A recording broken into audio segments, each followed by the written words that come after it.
नमस्कार दोस्तों, अनु हिंदी कहानियाँ चैनल में आपका स्वागत है। आज की हमारी कहानी है कुदरत का करिश्मा। आज जानकी जी की आंखों में आंसू थे क्योंकि उनका बेटा बात बात पर उनका अपमान करता रहता था।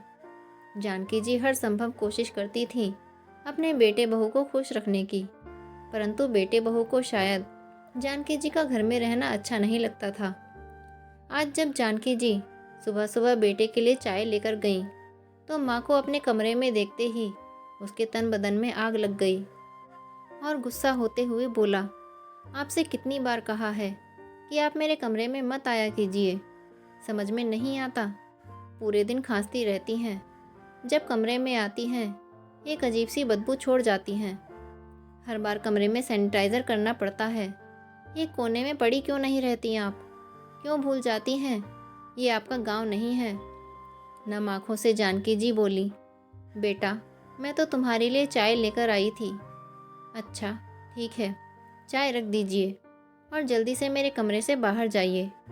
बेटे की बात सुनकर जानकी जी की आंखों में आंसू आ गए। इतने में बेटा फिर से बोला, आप खड़े खड़े मुझे घूर क्यों रही हैं? जाइए यहाँ से। तभी जानकी जी की बहू सीमा ने कमरे में प्रवेश किया। कैसी रही तुम्हारी पूरी रात की पार्टी? सीमा बोली, रात भर पार्टी और डांस करके मेरे हाथ पांव में दर्द हो रहा है। मुझसे तो आज कोई काम नहीं होगा। माँ के सामने ही दोनों ने सारे शर्म लिहाज बेच खाई थी। तभी सीमा ने कहा, ये बुढ़िया हमारे कमरे में क्या कर रही है? कुछ नहीं, माँ चाय देने आई थी। माँ देख रही हो आपकी बहू कितनी थकी हुई आई है पार्टी से। जाकर इसके लिए गर्म तेल लेकर आओ और सीमा के पैरों को तेल लगाकर थोड़ी देर दबा दीजिए। तभी अचानक गाल पर पड़ी चटाक की आवाज़ से दोनों बहू बेटों के पैरों तले ज़मीन खिसक गई। माँ आपकी हिम्मत कैसे हुई हमें थप्पड़ मारने की? इतने में एक और तमाचा सौरभ के गाल पर पड़ा। बस बहुत हुआ, तुम लोगों को शर्म नहीं आती अपनी माँ का अपमान करते हुए? अरे कम से कम मेरी उम्र का ही लिहाज कर लेते। सीमा ने कहा, सासू माँ हद में रहिए। आज तो जैसे जानकी जी को बहुत तेज गुस्सा आ रहा था। उन्होंने एक और थप्पड़ अपनी बहू के गाल पर भी जड़ दिया। अच्छे से जानती हूँ बहू, तुम एक बदतमीज औरत हो। अरे 4 अक्षर क्या पढ़ ली, अपनी सारी सभ्यता संस्कृति भूल गई। अभी 4 झापड़ और लगाऊंगी ना तो सारी अकल ठिकाने आ जाएगी, समझी तुम? और बेटा तुम, वो तो बहू है, लेकिन क्या तुम पत्नी के प्रेम में इतने अंधे हो गए हो कि तुम्हें माँ के दर्द का रत्ती भर भी एहसास नहीं होता? और तुमने क्या कहा था, आज माँ के हाथों की चाय पीने से तुम्हें इन्फेक्शन हो जाएगा, सिर्फ इसलिए कि बुढ़ापे में मुझे सर्दी खांसी रहती है। लेकिन मैंने तो कभी बचपन में खुद से तुम्हें दूर नहीं किया। जब तुम आए दिन मलेरिया दस्त उल्टी होती थी, न जाने क्या क्या बीमारी लगी रहती थी, तो मैंने तो कभी तुमको अपने आंचल से उतरने तक नहीं दिया। तुम लोग अपने आप को पढ़े लिखे कहते हो, अगर पढ़ लिख कर इंसान तुम्हारे जैसा बनता है और बड़े होकर अपने माँ बाप के साथ ऐसा व्यवहार करता है तो लानत है तुम जैसे पढ़े लिखे बच्चों पर। इससे अच्छा तो फिर अनपढ़ ही ठीक है। कम से कम वो अपनी सभ्यता संस्कृति तो नहीं भूलता है। क्या इसी दिन के लिए तुम्हें पाल पोस कर दुनिया से अकेले लड़कर तुम्हें इस काबिल बनाया था कि तुम बुढ़ापे में अपनी माँ के आत्मसम्मान के चिथड़े चिथड़े कर दो? क्या कुछ नहीं किया मैंने तुम्हारे लिए, लेकिन आज तुमने अपनी पत्नी के आगे एक माँ के सम्मान को मिट्टी में मिला दिया। अब मैं तुम लोगों की एक भी नहीं सुनने वाली। तुम लोगों को क्या करना है ये मैं अच्छे से जानती हूँ। दोनों बेटा बहू तो माँ का ये रूप देखकर हैरान हो जाते हैं। उन्होंने कभी सोचा भी नहीं था कि अकेली माँ इतना साहस भी दिखा सकती है। इतना कहकर जानकी जी फूट फूट कर रोने लगी। कम समय में ही जानकी जी विधवा हो गई थी। अकेले उन्होंने अपने बेटे को कैसे पाला पोसा और पढ़ा लिखा कर बड़ा किया और शादी की, और सोचा था कि बहू आएगी तो इतने सालों से जो अकेलापन और दर्द वो सहती आ रही थी वो खत्म हो जाएगा। लेकिन यहाँ तो सब कुछ उल्टा ही था। धीरे धीरे बहू ने उनकी दुर्दशा करनी शुरू कर दी थी। यहाँ तक कि नहाने धोने और खाने पीने पर भी पाबंदी लगा दी थी। दरअसल जानकी जी के बहू बेटे की आज शादी की सालगिरह थी। और वो अपने घर से बाहर एक छोटी सी कोठरी में लेटी हुई आराम कर रही थी। जानकी जी अपनी खटिया पर लेटी थी कि तभी दरवाजे पर एक जोर का झटका लगा और दरवाज़ा खुल गया।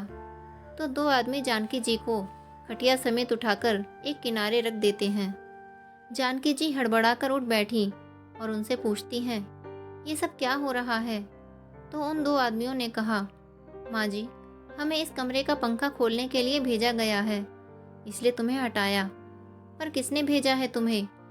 उस आदमी ने कहा, आपकी बहू ने। तब तक उनकी बहू सीमा भी उस कमरे में आ पहुंची और कहती है, अरे जल्दी खोलो पंखा, बाहर बरामदे में भी तो लगाना है, थोड़ी ही देर में मेहमान भी आने लगेंगे। जानकी जी ने अपनी बहू से कहा, बहू, ये पंखा खुलवा कर कहाँ ले जा रही हो? और फिर यहाँ बिना पंखे के मैं कैसे रहूँगी?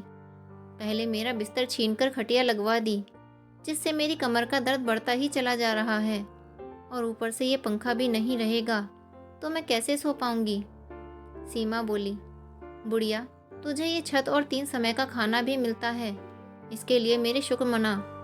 बिस्तर और पंखा चाहिए महारानी को, पता भी है इतना बिल आता है। तुम्हें क्या पता होगा, दिन भर पड़े रहना और खाना, इसके अलावा और काम ही क्या करती हो तुम? जानकी जी बेचारी कुछ कहने की हिम्मत नहीं जुटा पाती और पास जाकर अपनी खटिया पर बैठकर पसीना पोंछने लगती हैं। आज घर में पार्टी थी।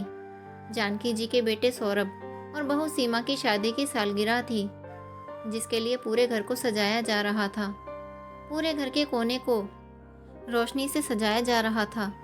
वहीं जानकी जी के कमरे में पंखा भी हटा दिया गया। सीमा और सौरभ भागकर सारा काम देख रहे थे।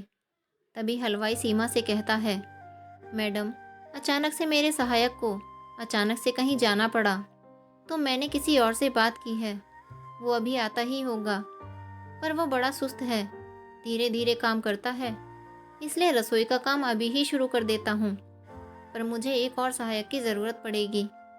इतने में सीमा ने कहा, अच्छा, तुम्हें किस काम के लिए सहायक चाहिए?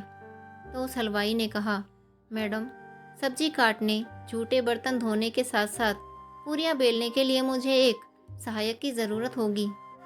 सीमा ने जवाब देते हुए कहा, तुम चिंता मत करो, मेरे पास एक सहायक है जो ये सारा काम अकेले ही कर देगी। सीमा ने कहा, और थोड़ी ही देर में वो जानकी जी को रसोई में ले आई और हलवाई से कहा, ये लो, ये रही तुम्हारी सहायक। उस हलवाई ने बड़े आश्चर्य से जानकी जी को देखते हुए कहा, पर ये तो काफ़ी बुजुर्ग हैं, क्या ये इतने सारे काम कर पाएंगी? अरे मैडम, कहाँ से ले आए आप इस बेचारी को? इतना काम कैसे करेंगी? इतने बड़े बड़े पतीले ये धो पाएंगी? इतने में सीमा ने कहा, तुम्हें इसकी चिंता करने की कोई ज़रूरत नहीं, तुम अपना काम करो और इसे इसका काम करने दो। ये कहकर सीमा वहाँ से चली गई। इधर हलवाई ने जानकी जी से कहा, अम्मा, तुम यहाँ बैठकर ये सारी सब्जियाँ काट दो। वहाँ सब्जियों के ढेर पड़े थे, जिसे दिखाकर हलवाई जानकी जी से पूछता है, काट लोगी ना अम्मा इतनी सब्जियाँ? अच्छा बताओ अम्मा, तुम्हारे घर में और कोई नहीं है क्या, जो तुम इस उम्र में भी ये काम करने आई हो? मानता हूँ कोई काम छोटा बड़ा नहीं होता, पर अपनी उम्र तो देखो, इस उम्र में इतना कठिन काम। जानकी जी ने कहा, क्या कहूँ बेटा, जब किस्मत ही खराब हो तो उम्र को ही हार माननी पड़ती है। अभी मुझे ये जो यहाँ छोड़कर गई है वो मेरी बहू है। जानकी जी के इतना कहते ही उस हलवाई ने कहा, क्या वो आपकी बहू है? मतलब तुम इस घर की मालकिन होकर नौकरानी का काम करती हो? पर क्यों अम्मा? बेटा, कहाँ की मालकिन, मैं एक बुढ़िया हूँ जिसको अपने साथ रखकर उसके बेटे बहू एहसान कर रहे हैं। 2 वक्त की रोटी देकर मुझ पर बहुत बड़ा एहसान कर देते हैं। बेटा, माता पिता अपने बच्चों को तो बुढ़ापे की लाठी समझते हैं, पर ये कोई नहीं जान सकता कि वो लाठी आपको सहारा देगी या आपके ऊपर पड़ेगी। हलवाई जानकी जी की बातों को ध्यान से सुन रहा था। तभी जानकी जी ने कहा, चलो बेटा, अब मुझे क्या करना है ये बता दो। भाई, बूढ़ी हड्डियां हैं, धीरे धीरे काम करेंगी, उस पर अगर बातें करने लगेंगे तो और देरी हो जाएगी, जिससे तुम्हें थोड़ी सी फटकार मिलेगी, पर मुझे तो खाना ही मिलना बंद हो जाएगा। थोड़ी देर बाद मेहमानों का आना जाना शुरू हो गया। तभी सीमा रसोई में आकर कहती है, सुन बुढ़िया, तुझे बाहर नहीं आना है किसी भी हाल में। मैंने सारे मेहमानों को कह दिया है कि मेरी सास किसी रिश्तेदार के यहाँ गई है, इसलिए गलती से भी अपना चेहरा मत दिखाना। अब क्या था, इसके बाद पार्टी शुरू हो जाती है और इधर खाना बनकर तैयार हो गया था। पूरे दिन रसोई में बैठे बैठे जानकी जी की हालत खराब थी, ऊपर से उनसे काम भी करवाया जा रहा था। हलवाई तो फिर भी बाहर पंखे के नीचे बैठकर सुस्ता कर आता, पर जानकी जी को बाहर जाने की इजाज़त नहीं थी। कुछ घंटों बाद हलवाई जाकर जानकी जी से कहता है, अम्मा बस पार्टी खत्म ही समझो, अब तुम भी खा लो, फिर बाहर चली जाना, थोड़ा आराम कर लेना। भूख तो जानकी जी को बहुत लगी थी और सुबह से खाने के बीच में बैठकर भी वो एक निवाला खाने का सोच भी नहीं सकती थी। जानकी जी को खाते हुए देख लिया तब तो बहू उसका खाना पीना ही बंद कर देगी, और हलवाई के कहने पर बाहर जाकर वो आराम करें भी तो कैसे। एक तो रसोई में पसीने से तरबतर हुई थी, ऊपर से उनके कमरे में पंखा भी हटा दिया गया था। जब सारे मेहमान चले गए और सीमा रसोई में आई तो उसने हलवाई को पैसे दिए। तो इस पर हलवाई ने कहा, मैडम बर्तनों को धोने के लिए एक साबुन दे दीजिए और मेरे साथ में आए एक सहायक को थोड़ा कुछ दे दीजिए, वो सारे बर्तन धो देगा। मैं किसी और को कुछ नहीं दूंगी, बर्तन धोने वाली है यहाँ मेरे पास, तो मैं फोकट में किसी को पैसे क्यों दूं। और तुम अपने सहायक से कहना जो खाना बचा है वो ले जाए और तुम भी ले जाना, बस इससे ज़्यादा मैं कुछ नहीं दे सकती। उस हलवाई ने कहा, अरे मैडम इतने बड़े बड़े बर्तन ये बेचारी अम्मा कैसे धोएंगी, इनसे तो हिलाया भी नहीं जाएगा। जहाँ पार्टी में इतने पैसे खर्च किए वहाँ थोड़े से और पैसे खर्च भी हो जाएंगे तो क्या हुआ। इतने में सीमा आंखें दिखाती हुई बोली, तुम्हें बड़ी चिंता है इस बुढ़िया की। सुनो, अब तुम्हारे काम के पैसे मिल गए हैं ना, अब अपना रास्ता नापो। हलवाई ने अपने सहायक को खाना समेटने को कहा। इतना कहकर हलवाई ने जानकी जी को एक दया की दृष्टि से देखा और वहाँ से चला गया। अपने घर पहुंचकर हलवाई सोचने लगा कि बेचारी अम्मा कितनी तकलीफ में अपनी ज़िंदगी काट रही हैं। उनके बेटे बहू ने उनकी क्या हालत कर रखी है। जिस माँ की उन्हें सेवा करनी चाहिए उसी से वो अपनी सेवा करवा रहे हैं। उनके लिए ज़रूर मुझे कुछ करना चाहिए। उसके जाते ही सीमा जानकी जी से कहती है, सुन बुढ़िया, अभी काम खत्म नहीं हुआ है, वो सारे बर्तन तुम्हें ही धोने हैं, क्योंकि थोड़ी ही देर में इसे लेने वाले आ रहे हैं और इसके बाद इस जगह की सफाई भी करनी है। जानकी जी ने अपनी बहू से कहा, बहू मुझे बहुत तेज़ भूख लगी है, पहले मुझे खा लेने दो, फिर ये सारे बर्तन धो लूँगी। ये सुनते ही सीमा गुस्से भरे स्वर में बोली, ये सारा काम पहले ख़त्म करो, फिर खाना खा लेना। मुझे पता है अगर पहले ही तुम्हें खाना मिल जाएगा तो तुम सुस्ता कर काम करोगी, इसलिए पहले काम खत्म करो। अब जानकी जी अपने आंसू रोक नहीं पाई। सुबह से काम किया, एक निवाला भी मुंह में नहीं डाला था, पर अंत में उन्हें मिला क्या, पूरा काम करने के बाद थोड़ी सी सब्जी और कुछ पूरियाँ। वो सोचने लगी कि आखिर क्या पाप किया था मैंने जो ये दिन देखना पड़ रहा है। अब जो थोड़ी सी सब्जी और पूरियाँ हैं उसको ही खाकर भूख को मिटाना पड़ेगा। जानकी जी ये सोचते हुए झूठे बर्तनों को समेटने लगी, पर जब वो एक पतीला लेकर उसके ढक्कन को हटाती हैं तो वो चौंक जाती हैं, क्योंकि उसमें थोड़ी सी मिठाई, बूंदी के लड्डू और पनीर की सब्जी भी रखी हुई थी। जानकी जी समझ गई कि ये उस हलवाई का काम है। उसने सारा खाना लेते समय मेरे लिए मिठाइयाँ और पनीर की सब्जी छोड़ गया है। वो हलवाई को दुआ देने लगी और जल्दी जल्दी खाना खाने लगी। जानकी जी उन बड़े बड़े पतीलों को बड़े ही मेहनत से धो रही थी। तभी उनका बेटा सौरभ वहाँ आकर कहता है, ये क्या माँ, ज़रा और जोर लगाओ ना, जान नहीं है क्या हाथों में। खाना तो इतना खाती हो, पर काम करने को कह दो तो फिर नखरे देखो इनके, और ऊपर से इतने दिनों तक मेरे सिर पर बोझ बनी हुई हो। अपने बेटे की बदतमीजी भरी बातें सुनकर जानकी जी से कुछ बोला नहीं गया, और सौरभ की बातें सुनकर उनकी आंखों में आंसू आ जाते हैं। एक दिन जानकी जी घर के आंगन में पोंछा लगा रही थी कि तभी वहाँ पर हलवाई आ जाता है। उसे देख सीमा जो वहीं सोफे पर बैठी अपना फ़ोन चला रही थी। उसने कहा, क्या हुआ, क्या चाहिए? तो हलवाई ने कहा, मैडम, वो उस दिन मेरा कुछ सामान यहाँ छूट गया था, तो वही लेने आया हूँ। सीमा ने कहा, अच्छा ठीक है, जाकर रसोई में देख लो। और हाँ बुढ़िया, तू भी जा इसके साथ, इसका सामान ढूंढकर दे इसे और चलता कर दे। जानकी जी और हलवाई रसोई में जाते हैं। रसोई में जाते ही हलवाई कहता है, अम्मा सुनो, मैं तो यहाँ बस सामान के बहाने आया हूँ, दरअसल बात कुछ और है। उस दिन तुम्हारी रसोई को देखकर मैं तो हैरान ही रह गया।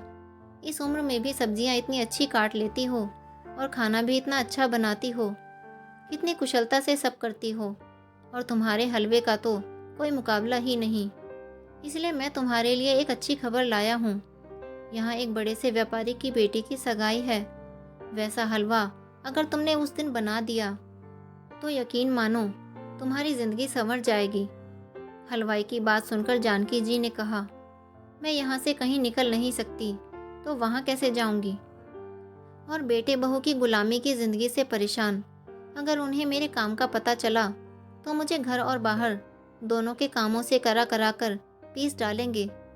नहीं नहीं, तुम तो रहने ही दो। मेरे लिए इतना सोचा, उसके लिए शुक्रिया, पर मुझे अपना हुनर कहीं नहीं दिखाना। जानकी जी की बात सुनकर हलवाई ने कहा, अम्मा, तुम यहाँ से कोई और बहाना बनाकर निकलना। देखो अम्मा, तुम अपने बेटे बहू की गुलामी क्यों करती हो? जब तुम्हारे पास अच्छी खासी कमाई होगी तो फिर तुम्हें किसी की गुलामी करनी नहीं पड़ेगी। ज़रा सोचो, और हाँ, मेरी बात के बारे में ज़रूर सोचना। अगर ये काम करने का मन करे तो बस इस नंबर को मिला देना। एक बात याद रखना अम्मा, ये कोई छोटा मोटा व्यापारी नहीं है। ये कहकर हलवाई वहाँ से चला गया। जानकी जी को तो हर रोज़ बासी खाना ही मिलता था, पर आज सीमा के ऐसा कहने पर पता नहीं उन्हें बहुत तेज़ गुस्सा आया और वो खाना बनाकर रख देती हैं और बाज़ार से सामान लाने का बहाना बनाकर उस हलवाई को फ़ोन कर उस काम के लिए हाँ कर देती हैं। अब जब भी हलवाई कहता वो वहीं चली जाती। व्यापारी की बेटी की सगाई के उत्सव में हलवा बनाने के बाद जब सबने हलवा खाया तो कोई भी उनकी तारीफ किए बिना नहीं रह पाया। वो इतनी प्रसिद्ध हो गई कि उन्हें लोगों ने अपने यहाँ हलवा बनाने का ऑर्डर दे दिया। वो ज़्यादातर बाजार से सामान लाने के बहाने घर से निकलने लगी। इस पर सीमा को शक हुआ, पर उसने सोचा, चलो घर के काम करके ही तो जाती हैं। उसने तो कभी सपने में भी ये नहीं सोचा होगा कि जिस बुढ़िया को वो पुराने सामान की तरह इस्तेमाल कर रही थी वो इतना कुछ कर सकती है। इसी तरह कुछ महीने बीते और जानकी जी प्रसिद्ध होती जा रही थी। एक दिन सौरभ घर जाकर सीमा से कहता है, सुनो, काम धंधा ठीक से नहीं चल पा रहा है, आमदनी भी बहुत कम हो रही है। ऐसा ही चलता रहा तो मुझे डर है जल्दी ही ये घर बेचना पड़ेगा।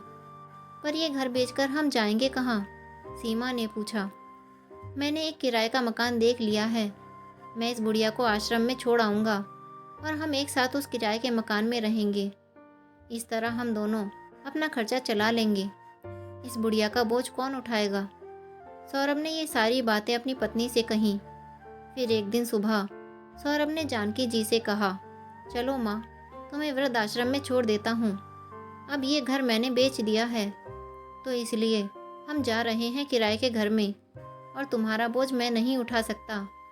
आज तुम्हारी वजह से मेरी ये हालत हुई है। मनहूस हो तुम। हमेशा मेरी बरकत तुम्हारी वजह से नहीं हो पाई।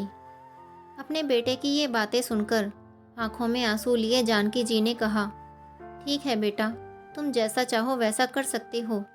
और उन्होंने हाथ जोड़कर बोला, बेटा बस 15 दिन की मोहलत दे दो, मैं अपने रहने का इंतज़ाम कर लूँ, फिर मैं खुद चली जाऊँगी यहाँ से। बेटे ने सोचा, चलो ठीक है, खुद ही चली जाएंगी तो कोई मुझ पर भी उंगली नहीं उठाएगा। जानकी जी अब ऐसे ही छुपते छुपाते लोगों के बुलाने पर खाना बनाने के लिए जाती थी, जहाँ से उन्हें अच्छी खासी तनख्वाह भी मिलने लगी थी। तो करीब ऐसे ही 15 दिन निकल गए। अब तो जानकी जी के पास खर्च के लिए पैसे की कोई कमी नहीं थी। धीरे धीरे पैसे ज़्यादा मिलने लगे। जानकी जी मंदिर में भजन कीर्तन सुनने के बहाने घर से निकल जाती, ताकि बेटे बहू को उन पर शक ना हो। वो भी कुछ नहीं पूछते थे। वो सोचते थे कि चलो, हमसे तो पीछा छूटा इस माँ का। एक दिन जानकी जी को उस हलवाई ने बताया कि अम्मा, विदेश में बहुत बड़ा आयोजन होगा। देश विदेश के लोग वहाँ पर अपने अपने तरीके का ट्रेडिशनल खाना बनाएंगे और जिनका खाना ज़्यादा पसंद आएगा उसे 1 करोड़ का इनाम दिया जाएगा। ये सुनते ही जानकी जी की आंखों में एक अलग सी चमक आ गई थी। उन्होंने हलवाई से कहकर अपने विदेश जाने के सारे कागजात तैयार करवा लिए थे। जाने की तारीख आई तो जानकी जी रोज़ की तरह मंदिर जाने के बहाने झोली में कुछ कपड़े डालकर घर से निकल गई और उस हलवाई के साथ फ्लाइट पकड़कर विदेश के लिए रवाना हो गई। 4 दिन बाद आयोजन था। सभी लोग अलग अलग प्रकार के व्यंजन बना रहे थे। जानकी जी ने वहीं पर ईंट का एक चूल्हा जमाया और सरसों का साग, मक्के की रोटी, कचौड़ी, हलवा, पूरी, सभी देसी आइटम बनाए। कुछ समय बाद बड़े बड़े लोगों ने खाना टेस्ट करना शुरू किया। तो पहले तो जानकी जी के खाने की तरफ किसी ने झांका तक नहीं, लेकिन कुछ देर में हुआ कुछ ऐसा जिसकी किसी ने भी कल्पना तक नहीं की थी। लोगों की सारी भीड़ जानकी जी के खाने पर टूट पड़ी। लोग उनका सरसों का साग, हलवा, पूरी इतना पसंद आया कि लोग उंगलियां चाटते रह गए। ये देखकर जानकी जी की आंखें भर आईं। पुरस्कार के रूप में स्टेज पर उन्हें $1 करोड़ की धनराशि दी गई तो पूरा हॉल तालियों से गूंज उठा। कहते हैं ना कि किस्मत बदलते देर नहीं लगती। आज जानकी जी की किस्मत भी बुलंदियों को छूने को तैयार थी। 1 करोड़ के साथ साथ उन्हें वहां रहने की भी सुविधा दी गई। जानकी जी ने ठान लिया था कि अब वो यहीं रहकर अपना गुजारा करेंगी, क्योंकि घर वापस गईं तो बहू बेटे उनकी सारी धनराशि छीन लेंगे। उन्होंने हलवाई के साथ मिलकर वहीं पर एक रेस्टोरेंट खोल लिया। महीने बीते, साल बीते, ऐसे ही दिन पर दिन जानकी जी का नाम अखबारों में भी चर्चित होने लगा था। विदेश में उनका देसी खाना मशहूर होने पर टीवी पर उनके इंटरव्यू तक आने लगे थे। एक दिन जानकी जी के बहू बेटे घर पर थे और नाश्ता करते हुए टीवी देख रहे थे कि गलती से सीमा ने कोई बटन दबा दिया और चैनल बदल गया, जिस पर जानकी जी का इंटरव्यू चल रहा था कि तभी उनका बेटा चिल्लाया, दादी दादी, पापा देखो, दादी टीवी पर आ रही हैं। तो जानकी जी को टीवी पर देखकर तो दोनों के पैरों तले ज़मीन खिसक गई और उनका सिर चकरा गया। उन्होंने तो सपने में भी नहीं सोचा था कि उसकी माँ विदेश में इतना नाम कमाएगी। उन्हें तो लग रहा था कि माँ कहीं मर मरा गई होगी। दोनों के मन में लालच आ गया। उन दोनों ने कहीं से अपनी माँ का फ़ोन नंबर पता किया और उन्हें फ़ोन किया। उन दोनों ने अपनी माँ से माफ़ी मांगी और घर आने को कहा, लेकिन जानकी जी ने उन्हें पहचानने से ही इनकार कर दिया। वे दोनों गिड़गिड़ाते रहे, बोलते रहे, माफ़ी मांगते रहे, लेकिन जानकी जी ने उन्हें माफ़ नहीं किया और कहा, मेरे कोई भी बेटा बहू नहीं है। मैं तो यहाँ विदेश में रहती हूँ, मैं किसी को नहीं जानती। दोनों गिड़गिड़ाते रहे, लेकिन जानकी जी नहीं मानी। वो विदेश में रहकर अपनी ज़िंदगी गुजर बसर करने लगी। तो दोस्तों, आपको ये कहानी कैसी लगी? कमेंट करके ज़रूर बताएं और चैनल को सब्सक्राइब करना बिल्कुल ना भूलें। मिलते हैं एक नई कहानी के साथ। धन्यवाद।